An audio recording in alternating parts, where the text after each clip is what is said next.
What's it like to grow and build a successful team in the toughest, most competitive market in the country? We're going to find out today. Stay tuned. This episode of Keeping It Real is brought to you by Real Geeks. How many homes are you going to sell this year? Do you have the right tools? Is your website turning soft leads into interested buyers? Are you spending money on leads that aren't converting? Well, Real Geeks is your solution. Find out why agents across the country choose Real Geeks as their technology partner. Real Geeks was created by an agent for agents. They pride themselves on delivering a sales and marketing solution so that you can easily generate more business. Their agent websites are fast and built for lead conversion with a smooth search experience for your visitors. Real Geeks also includes an easy-to-use agent CRM. So once a lead signs up on your website, you can track their interest and have great follow-up conversations. Real Geeks is loaded with a ton of marketing tools to nurture your leads and increase brand awareness. Visit realgeeks.com/keepingitrealpod and find out why realtors come to Real Geeks to generate more business. Again, visit realgeeks.com/keepingitrealpod. And now, onto our show. Today's episode is brought to you by Corded.io. Are you looking for agents to join your brokerage or team? Now, as a real estate recruiter, I can tell you the answer is always yes. But most agents aren't looking to move right now. So how do you know who to contact? Well, what if I were to tell you there's a recruiting and retention tool powered by artificial intelligence that shows you exactly which agents in your local market are looking to leave their brokerage right now and which agents at your own firm are also looking to leave you? Now, I've been recruiting realtors for 15 years and I've hired over 2,000 agents.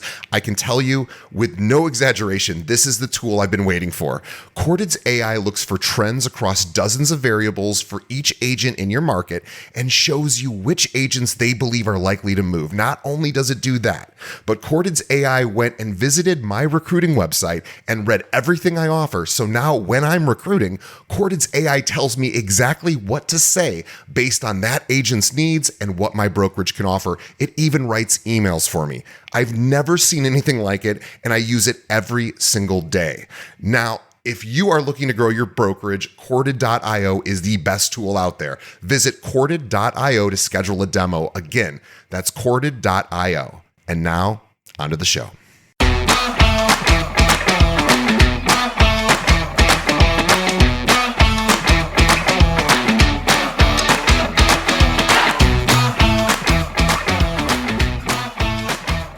Hello and welcome to another episode of Keeping It Real, the largest podcast made by real estate agents and for real estate agents. My name's DJ Paris. I'm your guide and host through the show, and we've been going strong for 7 years, and that's all because of you. Thank you so much. I think we're over 700 episodes or close to it, so that's because of you all who are listening. So if you're new, welcome. If you're not new and been listening for years, welcome back. As always, please tell a friend. That's the best way that you can help me continue to get this show out to more people. We can do more episodes. In just a moment, we're going to be speaking with top Queens producer, Eithan Davidov, and also he's a team leader, and he's going to talk about how it is to grow a team. You're going to learn so much from him. Just wait. It's an awesome conversation.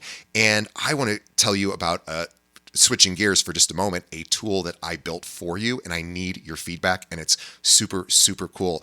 And I'm going to have a link to it. I'm going to eventually have a way where you could just text a code and I'll send it to you. But for now, if you can go to joinkale.com, which is Kale like Kale Realty. So joinkale.com and then go /AI-prompts with a S at the end, AI prompts.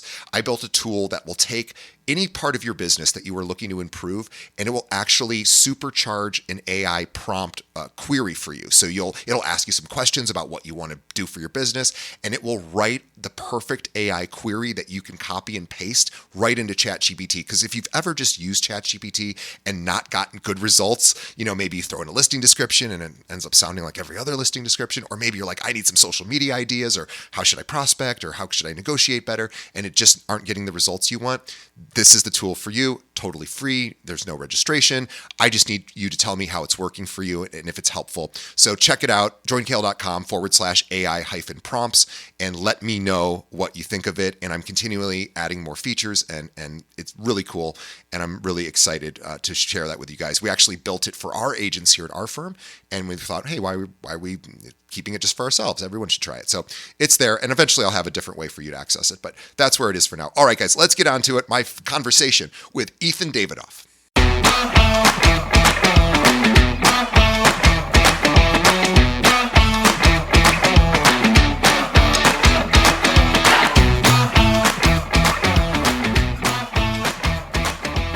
Best piece of advice you've heard in real estate? Best piece of advice I've heard in real estate is don't grow too fast. You don't want to bite off more than you can chew, and you got to let things happen organically. But obviously, you want to push the envelope. Just don't grow too fast. Yeah. Yeah, worst piece of advice you've received? Don't get your license. It's not worth it. Um, you don't need it. You could still transact deals without it. You'll be fine. Yeah. If I listened, I'm basically screwed right now. So, I mean, I wouldn't be where I'm at. So, And one more additional question: is AI coming for the realtors? this is hard to really. Okay, for the lower end market. Yeah, Yeah, I'm with you. I think the onesie twosie agent is going to struggle, and the top agents are going to thrive. I think they're going to absolutely. kill it. Yeah. There is no free lunch, and honestly, with everything, like I've been doing this. We'll get into it, I guess, when you ask me more questions. But I haven't been doing this for decades. But I've seen a real, shift of, old brokers versus new brokers, and there's no free lunch. No. Eithan Davidov is our guest today, and this is a really fun one for me. I am super excited to talk more with Eithan. He's born and raised in New York City. He's a Queens guy, and he's a Queens native, leading one of the city's most active and tight-knit real estate teams. He's a Compass guy. He is over 100 transactions a year, which is amazing across residential and investment sales. Eithan is known for his transparency, market expertise, and high-touch client service. He's a graduate of Baruch College, Zicklin School of Business, and he combines sharp analytics with genuine care to deliver results that exceed expectation. Rooted in his family's immigrant background, he brings cultural understanding and versatility to every deal. Outside of work, Eithan enjoys traveling, music, and spending time with his wife and son. And we just learned that Eithan lives a 5-minute walk from my brother-in-law in Forest Hills. This was beforehand. Eithan, welcome. Oh, by the way, before you say hi, follow Eithan on Instagram. Eithan is EITHANDAV. We'll have a link to that in the show notes. EITHANDAV on Instagram. Eithan, welcome to the show. Thanks for having me, DJ. I'm so excited to talk to you. You remind me a lot of my brother-in-law, who I adore, who's like the greatest guy ever. He's also a real estate broker. He's on the commercial side, but he's a great guy. And so it's like kind of like I'm talking to my brother-in-law. So I appreciate you, and I appreciate reaching out to us, and I'm super excited to talk to you. So let's start at the beginning. So how did you get into real estate? So I'm a COVID agent. I'm part of the trend that got their license during COVID, and but I was kind of at the end of the low rate environment, so to speak. So I didn't intend on being an agent. I got out of school with a finance degree, business administration, with the Baruch, and I had a lot of fun through college. I didn't get my internships in play, and I started an internship after college with a REIT, small development startup. They were awesome. They gave me so much firsthand experience on what it takes to redevelop, these walk-up buildings, and give that middle market, that new market, a nice finished product, but also that, old New York charm in a really convenient neighborhood at an affordable price. So it was a great experience. I came into there wanting to be an underwriter, right? they looked at me, had a few conversations with me. They're like, "Nah, you're gonna do calls." You're, I'm like, but You're a sales I have guy. a degree. I did my, I'm a finance guy. They're like, no, you're a sales guy, dude. Like, and I ended up sourcing, a couple off market deals for them. Within 3 months, I had my first deal under contract with them, just without even being, you know, an agent, and it was a wonderful experience. From there, I realized I'm more people facing. Like I want to be with the residents. I want to be with people. Um, I loved working with investors. I still do. I still work with a good handful of investors. But as I was shadowing the residential rental side of their business, um, I said, this seems more of something I would like to do. And I got my license in the next couple of months, and I started with a rental firm, and the rest is history. So you've been practicing for what, less than 5 years? I'm in my fifth. Yeah. And you're doing 100 deals a year. That's incredible. That is Yeah. truly, truly incredible. I have, I've talked to, well, we have almost 1,000 agents here at our own firm here in Chicago, and I've never seen anybody do that here. And I've also rarely seen that done at all the top producers I've talked to on this podcast. It's been done, but not very commonly. So hats off to you. So our Thank audience, I'm you. sure, is really interested in learning what you're doing and how you're doing it, and maybe some advice you might have. So let's. And you said your parents were immigrants. Where'd your parents come from? They're from Uzbekistan, and my father he was born in Uzbekistan, and then he migrated to Israel, and we had it was a great childhood with I guess the melting pot of Yeah, all of that. yeah, Yeah.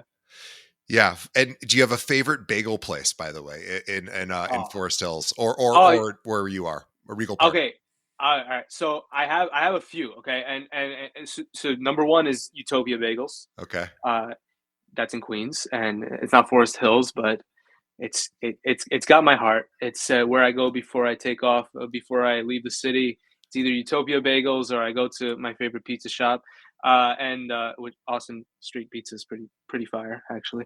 And then the other one is actually one that I just saw, and something that stuck with me about this bagel shop was the bagel was super clean. Like it was Mhm. perfect, and the branding, like I just can't forget it.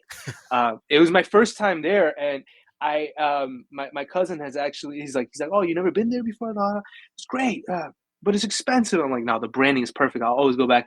Leon's Bagels, Leon's. Okay, well, shout out. awesome joint. I Yeah. I we do not have good bagels here in Chicago, and I long for that. I do get to go. My brother-in-laws get to stay at his childhood condo from time to time in Forest Hills. So I will search out those places and try that, because there was a good bagel place and it's no longer there. That No, I know what you're talking about on the Boulevard. yes, yes. Yeah, I forgot the name, I but it don't was it remember. was pretty good. It's a It great was real breakfast good. spot, Yeah. and it's right by the express bus into the Yep. city. So you're in Midtown in like 30 minutes. Yeah.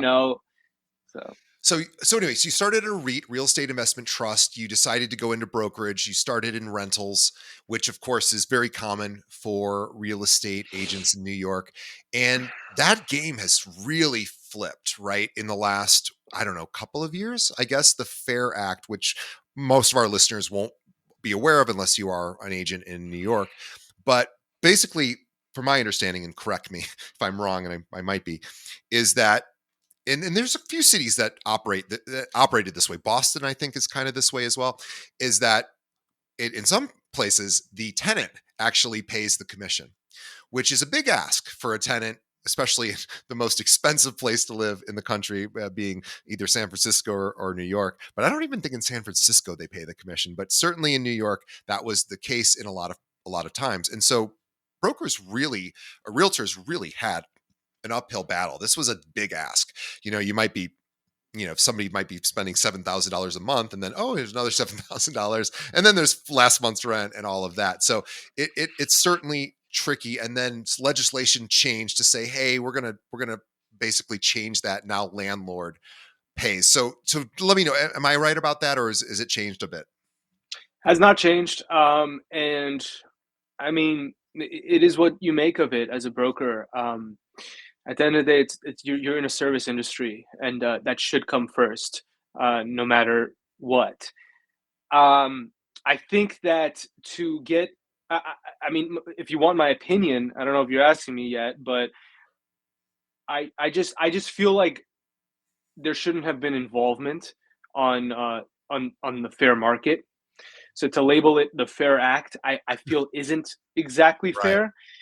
Um, but at the same time, it is incentivizing tenants to have more liquidity, Sure. and like clients to have more liquidity and not be forced to throw tens of thousands away on broker fees. Right. I get it, but at the end of the day, it's all supply and demand, right? Yeah. And especially in the markets that I'm focused in, and that we're really deep in, like West Village, Soho, these areas.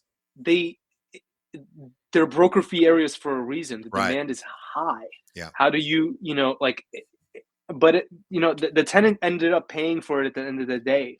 It didn't change anything. Right. The tenant's still paying it just in a different way. Yeah. And the landlord's making more, because what am I going to do? Am I going to like charge my landlord, a high broker fee? No, I'm going to charge them a reasonable fee based on the amount of business that we do together. It's, it's business, right? And would I charge a tenant a high fee if it's a service industry? Like if a high fee will cause someone to be completely distraught while they're extremely qualified, they appear to be a great tenant, like just everything adds up on paper, would I want to, stick a high fee to them? No, that's just not how I do Sure. business. Yeah. So it's one of But those things that sort of it sounds cool for the tenant, and then at the end of the day, they're paying it anyway. It's kind do you of want the numbers on my end? oh, I'm Um, curious. Yeah, I'd love to know. So we did our numbers year over year. We manage a very large portfolio on my team, and um, we brought up on average over 17%. Wow. Yeah, Hell's Kitchen leading, Soho and West Village, like, but really like these markets, especially the no fee markets, Hmm. where we were no fee, regardless, right? Wow. Shot. Like it's weird, but uh, yeah, it obviously has a little bit to do with rent increases year over year, but mostly to do with baking in the broker fee now, and the entire market has been shaken by it. Yeah. Um, yeah, it's one way or another you're paying for it. Yeah, it's baked in, right? Yeah, Yeah. it's probably sounds cool politically, but maybe at the end of the day, people have to get paid. So let's talk about building your business. So you're a native, you're from there, and what when you think about earning business and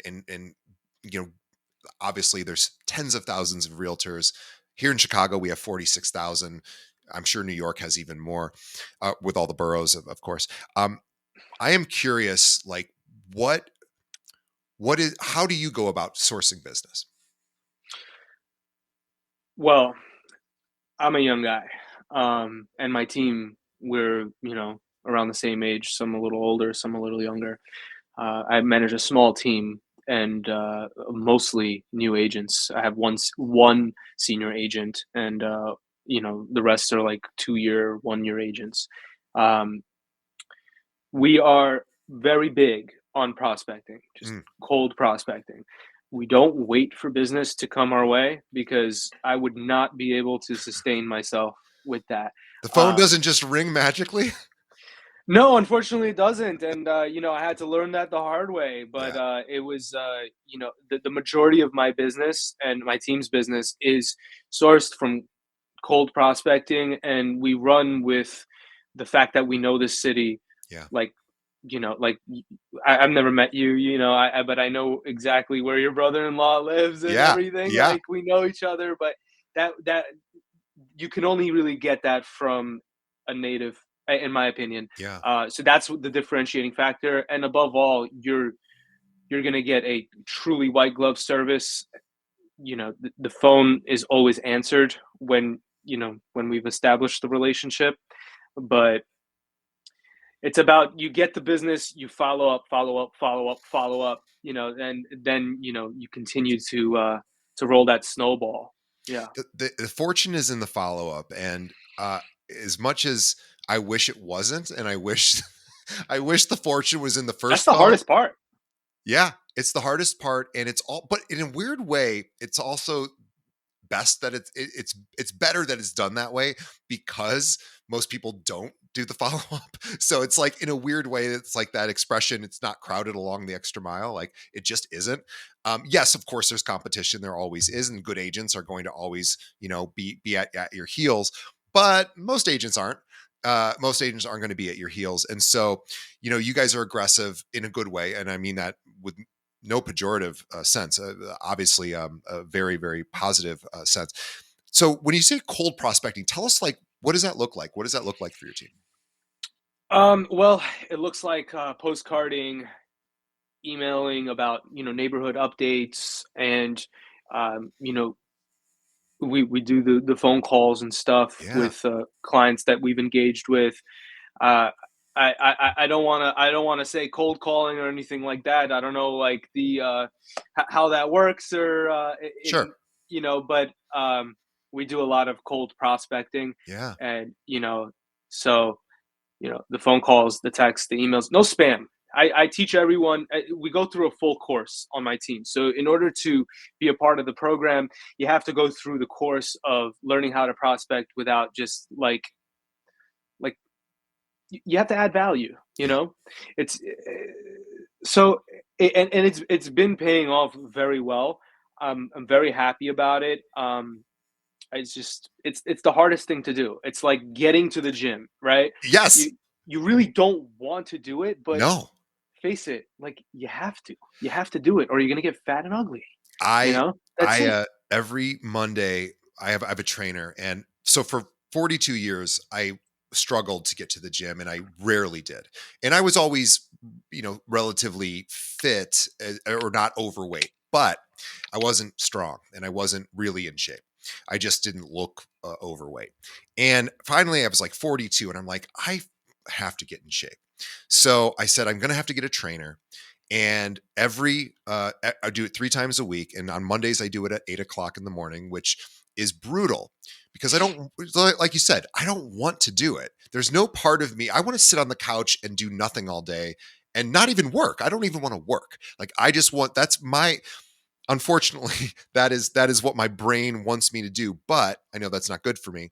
So I force myself to do it. And then I get all the benefits. But all you have to do is force yourself to do it, which is not easy. I'm not saying it's easy, but you're right.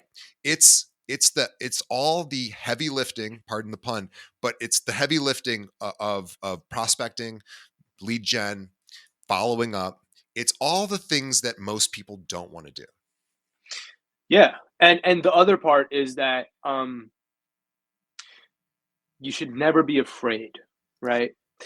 Because, like, there are so many reasons to be fearful of Mm, prospecting with someone who you've never met. sure, Obviously, like, it could be dangerous, but like downright dangerous, sure, right?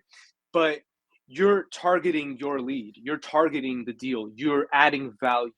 The worst that happens is they say no and you move the F on, right? right, And even then, like, can you continue to send market updates, neighborhood updates? Can I add value? That's literally the way that I've been able to get business, is not what can I make from you? right. Can I sell your place? No, no. Can I add value? I don't give a crap if you want to sell today. I don't care if you want to sell tomorrow. I don't care if you want to rent. I just want to know, like, can I help you in any way? Yeah. And when you are ready, if you are ready, I would love to be the one you use. Yeah, it's the old-fashioned way of sales, earning it. You earned Earning it. it. Yeah, Yeah. earned it by give, give, give, give, give, and then hope that one day they go, "You're the guy." And they will, because people always want a competent service professional who's just a good, decent human being who gives, right? Like, I want my accountant to call me and go, "I have this idea for you to save on taxes," right? I want my I want people to reach out to me proactively and say, I've got a solution, and when you find those people, whether it's a mechanic, whether it's a doctor, whoever, you latch onto those people because you're like, wow, that person's good. And I love that, it's taken me a long time to develop those people, and I'm always readjusting the list. But boy, realtor is no different. And I think, I just currently I'm selling my condo and buying another place and upgrading because I'm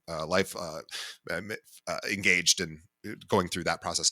And anyway, Congrats. oh, thank you. Thank you. It's very exciting. We actually just went and saw the colors change not too far from you. We went to Maine, New Hampshire, Vermont a Oh month ago wow. just to go, do that thing. And that's really fun. But, and if anyone hasn't ever gone to see the colors change, most people probably haven't. Please go do that. It is so incredible. You won't believe it.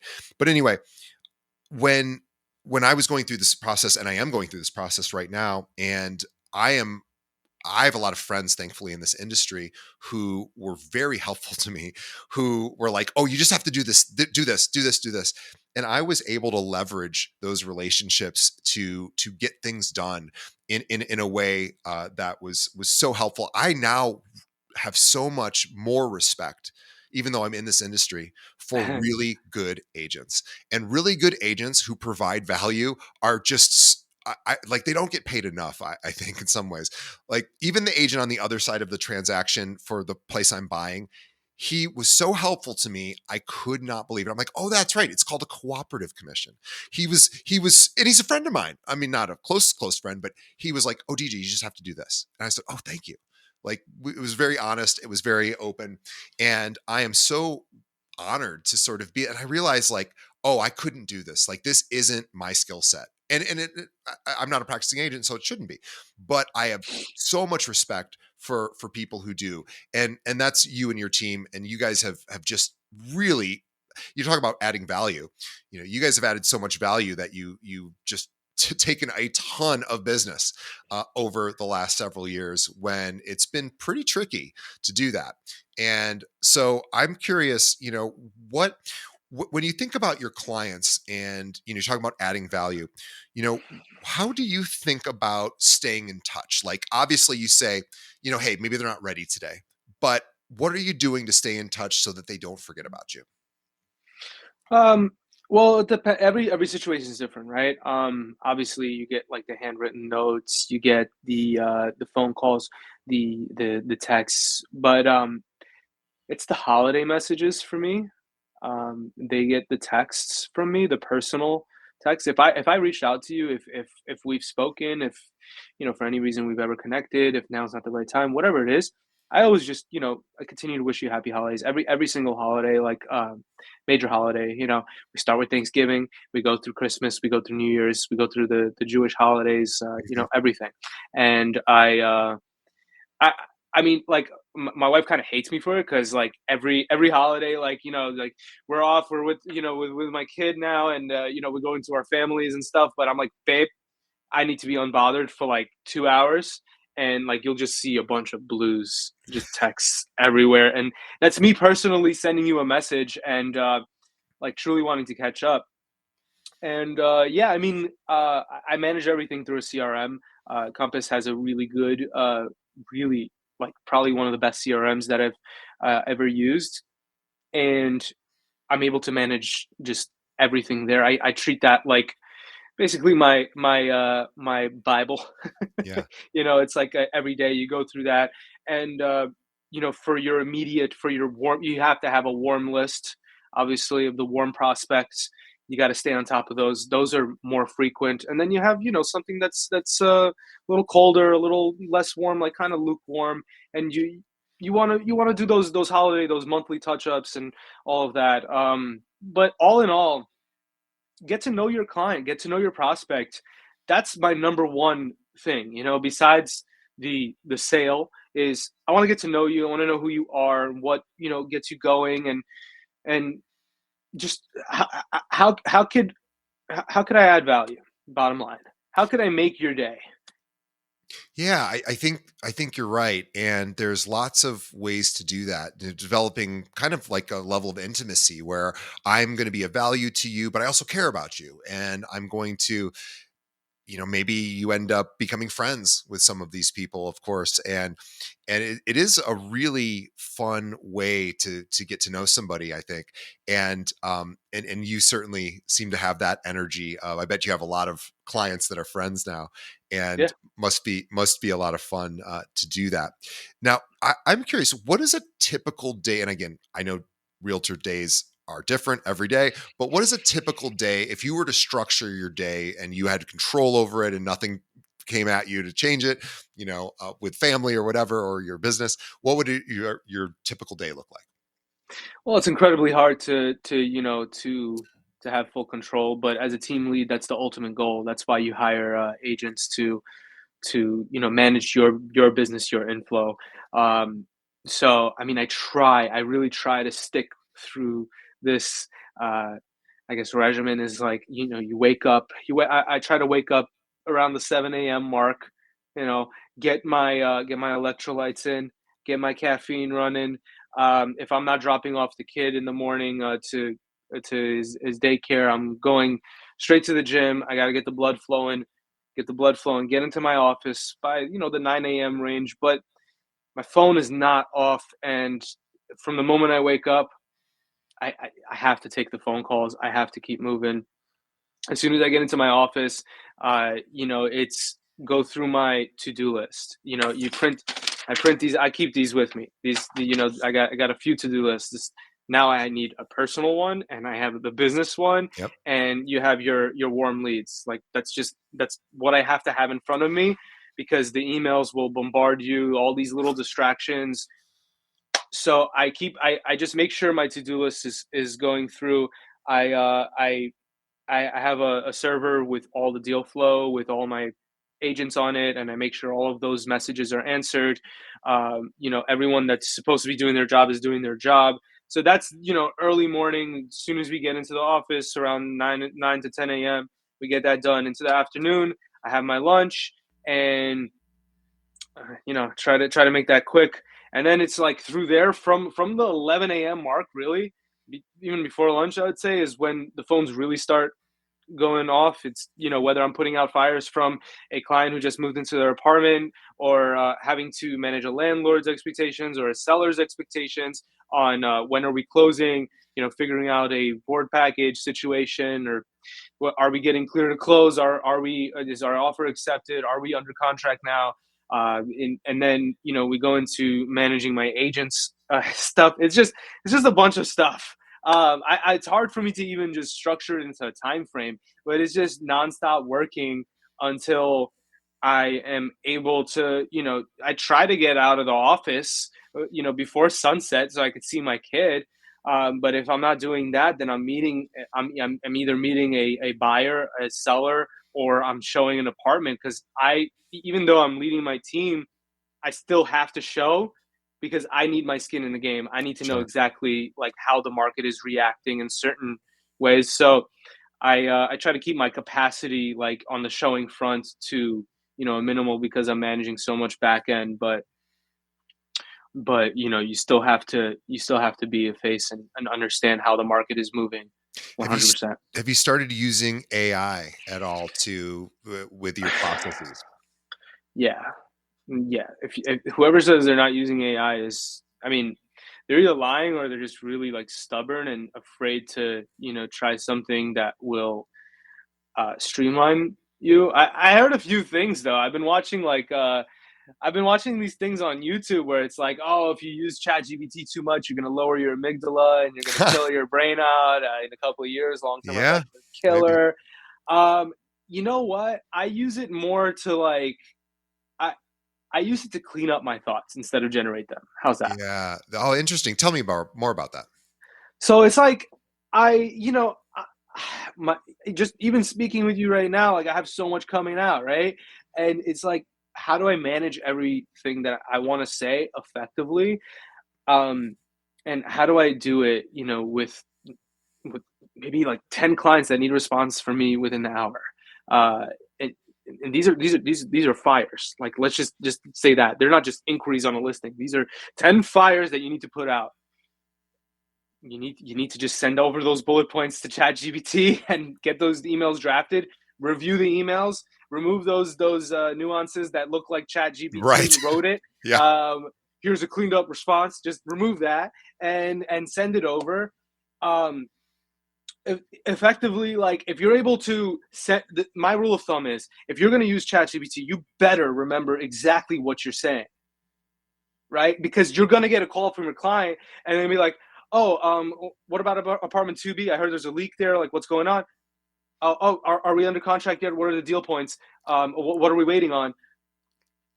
Hold on, let me pull up the email. Like, what? Like, did you not, like you have to be attentive. Like, there's got to be zero lag time, and you have to know exactly what's coming out of what's coming from your name. Right. So, I mean, I try to really be very attentive to everything, as much as possible. So, Yeah, I feel the same way.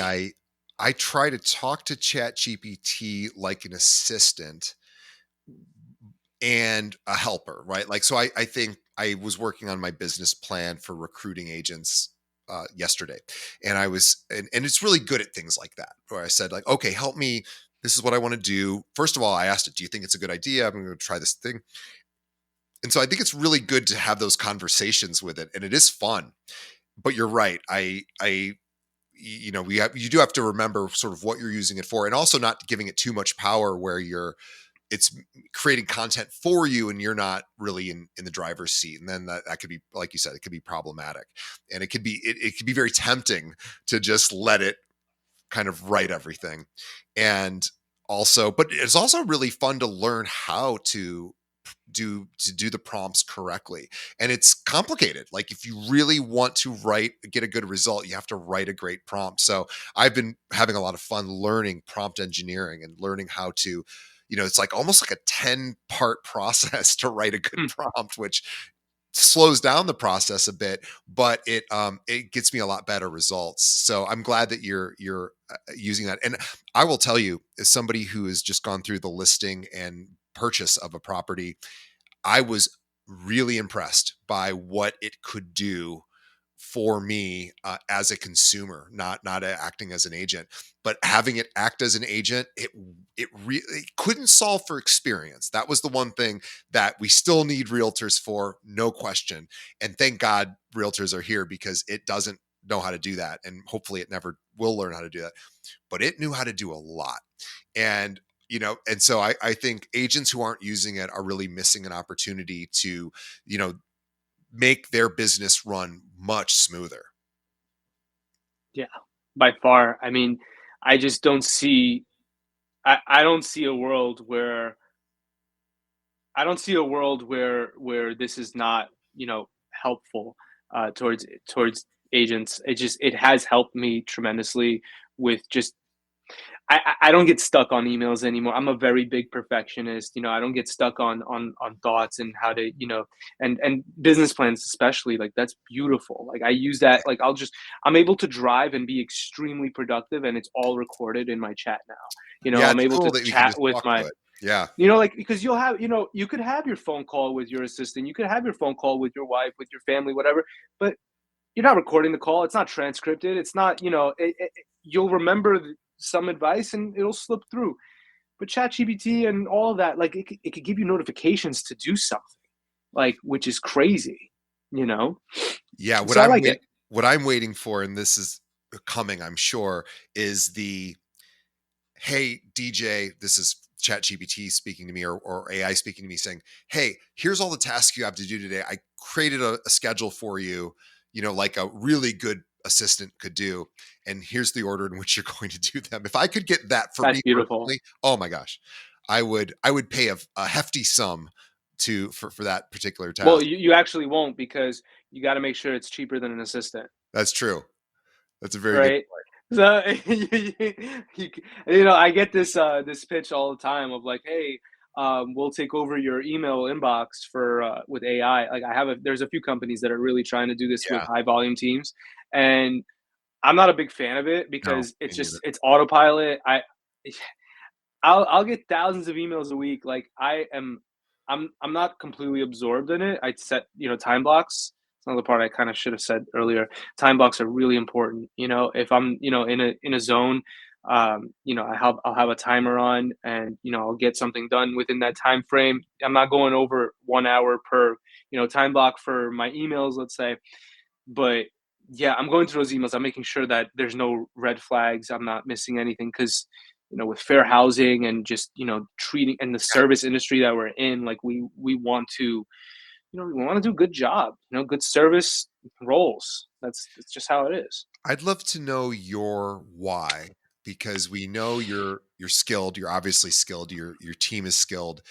What gets you through the hard times? Because of course you're running a business. Every business has hard moments, and every deal has a hard moment. And what is the why? What keeps you going? Well, there's a few things. Um, obviously, um, obviously, we all like to make a lot of money. We could start there. I don't come from much. I don't come from nothing.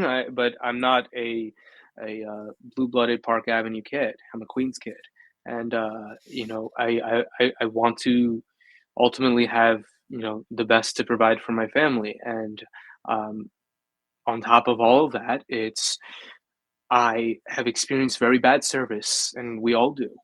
And I've experienced very bad.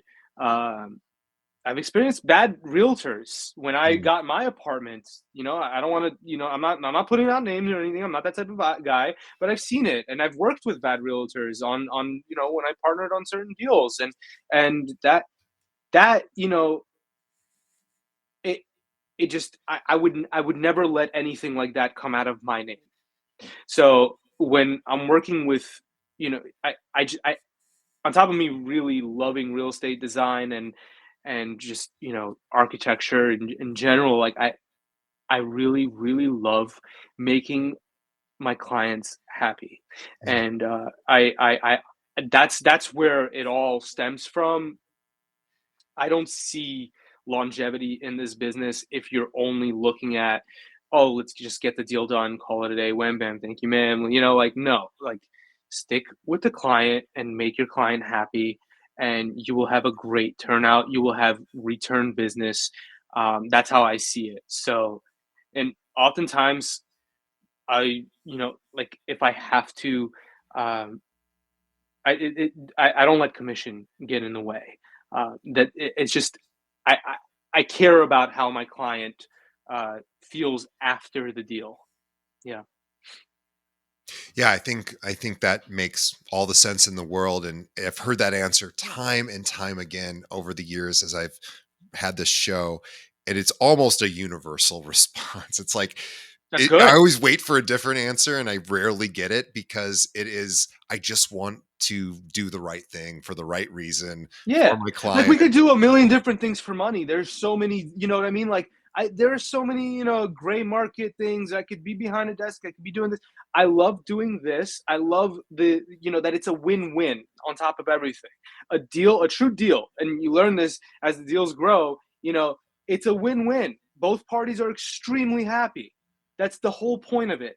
So everyone walks away like yes, thank you. That's why. Yeah. That's what you strive for as a realtor, I feel like. Yeah, and the people who don't play nice in the sandbox are, it's tough. It's tough, and not everybody does. And the people, but most of the top producers I talk to, they seem to be really cooperative, really nice, genuinely good people who, of course, make deals much easier. And also it helps get deals closed faster when the person on the other end is like, oh, that guy that person is a fantastic, agent. And I also think too, as we start to see the constriction of the market where the top agents are going to thrive, and the agents who aren't really in the business that much are probably going to self-select out. I think we're going to see a higher level of service just continue on, and I think realtors were just going to they're just going to do great who are in this who have this experience. And you've lived in this community. I imagine it's a very compelling story to tell the residents of the area that you live in that this is my domain. I live here, I work here, I know this area. This is what I do. And of course you work other areas too. But I imagine there's a sense of pride you must have, and this is where I live, this is where I work. and imagine that really carries you through. I mean, being born and raised in New York is like, to me, like, it's in the heart, it's in the blood, and it's something that you can't take away from me. So, whether you're a transplant, where you coming from another city, another state, another country, whatever, like, you're gonna know that I know what's good around here, and that's the whole point. All you got to do is tell me, give me a little bit of your background, and I'll let you know what works for you. Yeah. Well, I think that's perfectly said. And we should also mention, too, that of course, New York is a market that people transplant in and out of. Of course, places like Florida, places all over the country. And my sister moved there from Kansas City right out of after college. She went to Kansas City, and then she says, I got to make it in New York. And so many people have that same dream, and finance and all sorts of different industries, of course. And so there are a lot of our listeners who are going to have clients who have, you know, those dreams and aspirations, and who do move in and out of that area. And so if there was somebody who's really jiving with what you're saying and wants to connect with you, and maybe, throw a referral your way and make a connection so you guys could maybe pass referrals back and forth, because of course I do. people leave New York as well. What's the best way that they should reach out to you? You could reach out, you could text me personally. I will always respond. You could email me. I will always respond. That's it's part of the service. You're always going to get a response from me, no matter who you are, no matter what it is. And even if it's the lowest level of a deal, you will get a response from me. Even if it's something I don't deal with, you will get a response from me on where it could be navigated. And I do give great referral fees, and I'm a very honorable person at that. Yeah. Yeah. Well, I love that. We'll have a link to Ethan's contact information in our show notes, and he's a Compass agent. He's easy to find, Eithan Davidov. And Ethan, one last question for you. Where do you see your team going in like the next year? What do you think's ahead for you guys? Oh, that's a good question. I wasn't prepared for this one. I wasn't prepared for most of them, but I like this question. I do have a vision, um, and I see us really just powering through. Obviously, the portfolios that we have, that's great. I see us building on that very well. Maybe getting another rental portfolio or two, but really, really becoming a powerhouse in the resale market, uh, downtown Williamsburg, Upper East Side. That's that's Love it. where we're really pushing, and a sprinkle of Long Island City, since I'm a Queens guy. But we are pushing hard on the resale market. Um, the goal the goal is, in the next 3 to 5 years, to get us to a $100 million producing team, uh, in annual sales, and That is we're that is a on the road. wonderful. That is an amazing goal and a super high watermark for anybody. And I have friends who have done that, and I've interviewed a lot of people on this show that do that, and it is absolutely doable. And you are on your way. I mean, you're already at 100 transactions in your fifth year. That is pretty incredible. So Eithan Davidov is our guest. He has the energy.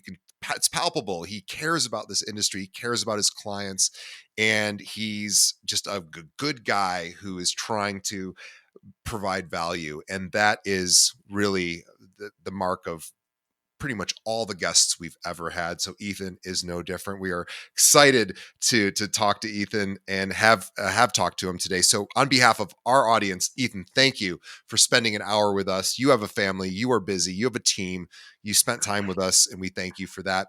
On behalf of Ethan and myself, thank you to the audience for making it to the end of the episode. If you found value in this, and I know you did, please tell a friend.